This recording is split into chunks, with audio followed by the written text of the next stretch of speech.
Karena pernah satu kejadian begini, dia pulang dari sekolah, beliau ngajar, tiba-tiba murung, wajahnya sedikit emosi gitu. Saya tanyakan kenapa, pulang ke rumah kok cemberut. Ternyata dia jawab, itu orang-orang di sekolahan ngomongnya nggak enak. Emang ngomong apa sih? Ya, dia nanyain kapan punya anak, kok belum ngisi-ngisi katanya, belum hamil. Ya, perempuan dikasih pernyataan yang begitu dan pertanyaan yang semacam itu menyakitkan.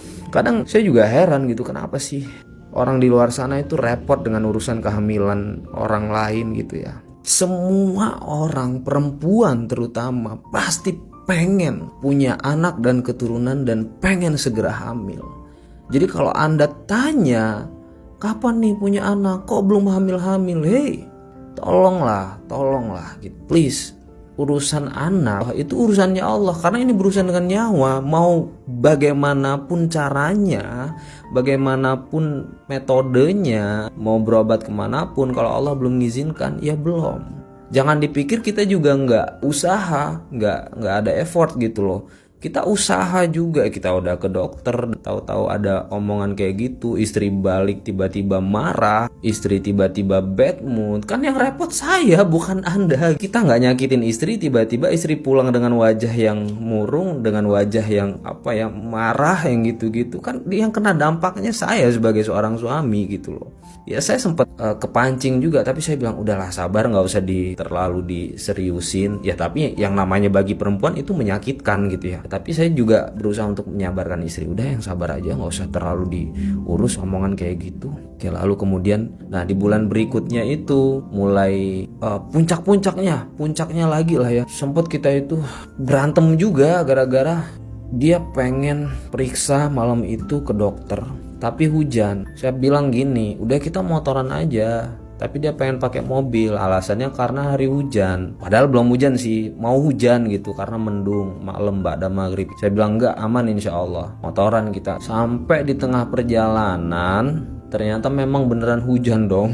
Dan itu saya ngerasa bersalah banget. Akhirnya udah kehujanan kita dan kita berhenti cari tempat buat neduh ya. Teduh di situ dan dia diem aja. Saya bilang, jangan sampai gara-gara dokter kandungan kita jadi berantem nih. Jangan sampai juga gara-gara hanya urusan pengen hamil kita jadi nggak baik. Karena saya juga ngerasa saya juga pengen punya anak, bukan kamu aja. Lalu saya jelasin, kita mau ke dokter 1000 kali pun, mau ke dokter yang berbeda dalam jumlah yang banyak pun, ya kalau Allah belum izinkan, ya belum. Oke, kita boleh ke dokter, tapi jangan menyandarkan harapan itu ke dokternya. Jangan-jangan nih keinginan kita buat punya anak itu hanya nafsu kita. Ya karena melihat orang lain punya anak, lalu kita pengen punya anak juga. Nah, Allah sedang uji kita nih. Kita pengen punya anak itu mestinya kita dapat tes dulu nih dari Allah. Siap nggak kita menjadi calon orang tua yang baik sebelum Allah ngasih titipan ke rahim kamu? Bisa nggak kita jadi orang yang baik?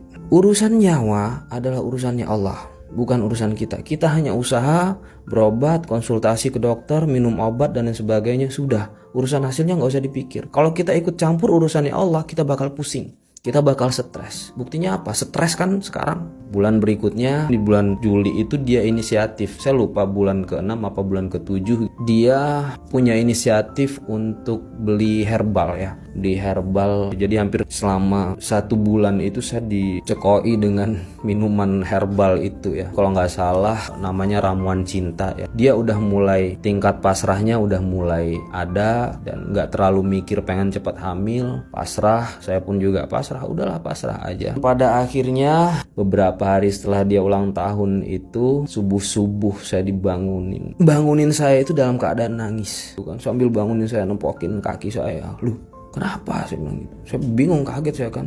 Sambil nunjukin itu kan. Wah, itu apaan? Itu saya kira ada hantu apa, tapi kondisinya itu dia di atas sajadah gitu, di atas sajadah terus sambil nepokin kaki saya, lagi pakai mukena ya, habis sholat kayaknya atau habis baca Quran, saya juga nggak tahu ya. Langsung saya bangun, ada apa, saya tanya gitu kan. Saya lihat apa, saya cari-cari, Ternyata di atas lemari itu saya lihat ada hasil tes packnya dan itu positif. Saya bingung waktu itu, ya Allah kata saya. Bingung mau ngomong apa dan harus bagaimana gitu. Saya lihat itu aja kayak percaya nggak percaya gitu ya. Saya peluk ya, saya juga ikut netesin air mata. Dia nangis, ya Allah alhamdulillah kasih ya Allah.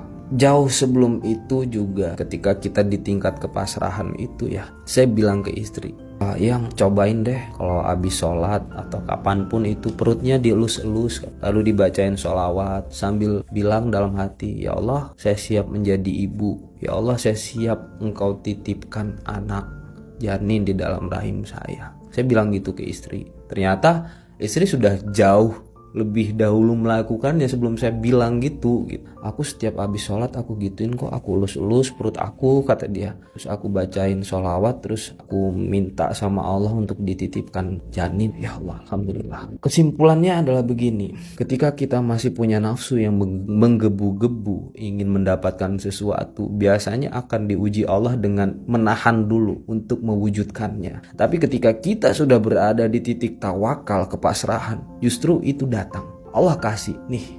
Itu yang saya dapat petik hikmahnya dari menunggu selama 7 bulan. Proses setelah menikah lalu kemudian menunggu selama 7 bulan istri saya hamil, itu yang saya dapat. Petik hikmahnya adalah ketika kita masih ngotot, kita ngoyo, apalagi kita punya harapan besar terhadap manusia, di sana nanti kita akan kecewa karena kita tidak bersandar kepada Allah. Nah, tetapi ketika kita sudah bertawakal, kita menyerahkan semuanya, udah saya lepaskan semuanya keinginan saya, ya terserah Allah mau kasih hamil atau enggak, itu urusan Allah, karena nyawa adalah urusannya Allah. Justru dia datang. Jadi kehamilan istri saya itu tepat setelah perayaan hari ulang tahunnya, dan itu adalah bagian dari hadiah untuk kami dan terutama untuk istri saya.